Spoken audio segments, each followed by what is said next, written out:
В Республике Коми введен особый противопожарный режим. Для тушения возможных лесных пожаров привлекается местное население. Администрация Инты проводит работу по формированию отрядов добровольцев. Со всеми волонтерами будут заключаться договоры гражданско-правового характера. По итогам работы предполагаются денежные выплаты. Первые добровольцы, которые записались в пожарную команду, уже прошли инструктаж и приняли участие в тренировочных занятиях, организованных профессиональными пожарными. 8 июня Инту с рабочим визитом посетил начальник Печорского авиаотделения лесопожарного центра Александр Хозяинов с пожарными парашютистами. Во время проведения инструктажа специалисты обратили особое внимание волонтеров на дисциплину. В тушении лесных пожаров могут участвовать только ответственные граждане, не злоупотребляющие алкогольными напитками. Если человек с похмелья, он его также не допустит.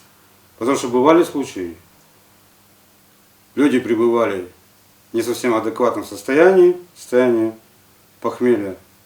Потом у них, развивались, они не могли работать. На моей памяти 2 случая, когда этих людей брала белая горячка. И просто тупо привязывали к деревьям. Кстати, ребята были свидетелями. Помните на Ижемском бомбе, когда человек стал бегать по палаткам с топором? На лесные пожары команды волонтеров могут доставляться как воздушным, так и наземным транспортом. Добровольцам не рекомендуется проявлять инициативу, они обязаны строго следовать инструкциям и распоряжениям руководителей отрядов, которые знают все методы и способы тушения пожаров. Допустим, у нас идет кромка пожара, вот такая ровная. Мы работаем группой, минимум 2 человека. По одному работать нельзя. Человек, допустим, Иван, делает яму там, я делаю яму здесь. Примерно так. И забрасываем кромку пожара веерообразным методом. Вот так. Друг на друга. Сбивая пламя и затушивая его. Тут грунт не очень. И вот так засыпаем. Антон Хозяинов занимается тушением лесных пожаров уже 5 лет. Ему не страшны ни высота, ни огонь. За его плечами порядка 60 прыжков и более 30 потушенных пожаров. Работаю с 2016 года в этой организации. Как пришел после армии и позвали поработать сначала временным на сезон. Попробовал свои силы, мне это понравилось. Как сказать, мужская работа, не просто так в офисе сидеть где-то за столом. Потом что-то пожары, все это в лесах, природа, все наедине с природой, так сказать, все нравится. Потом 17-й год я устроился уже на постоянной основе. Был десантником пожарным, но без допусков. Это получается просто также на вертолете с посадкой на болото. В 2018 году я уже отправили меня учиться на парашютиста пожарного. И вот с 2018 года я прыгаю с самолета.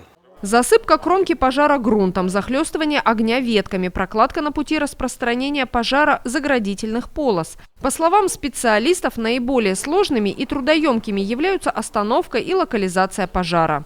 Профессиональные пожарные Антон Хозяинов и Иван Кожевин рассказали и показали предполагаемым добровольцам, какими способами и техническими средствами, возможно, придется тушить лесные возгорания.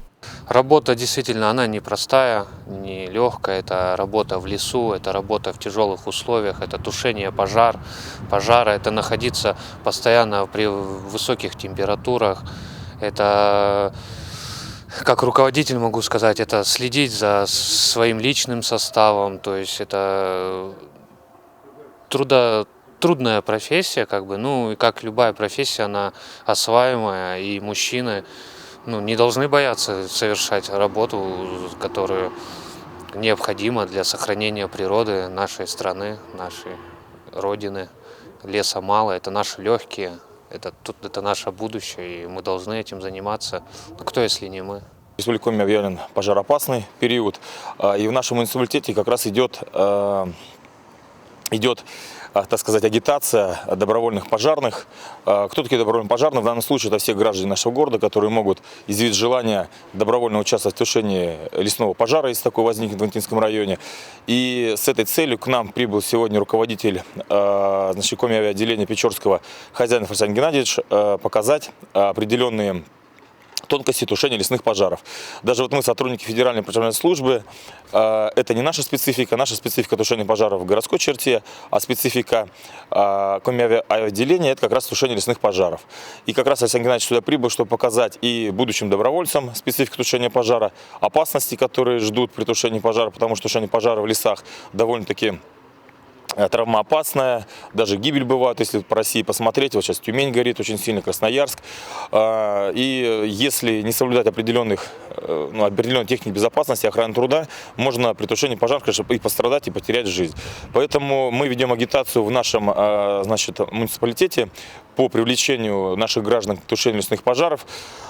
Надеемся, это у нас получится. Это, как я говорил уже как-то, что это дело хоть и добровольно, но оплачиваемое государством.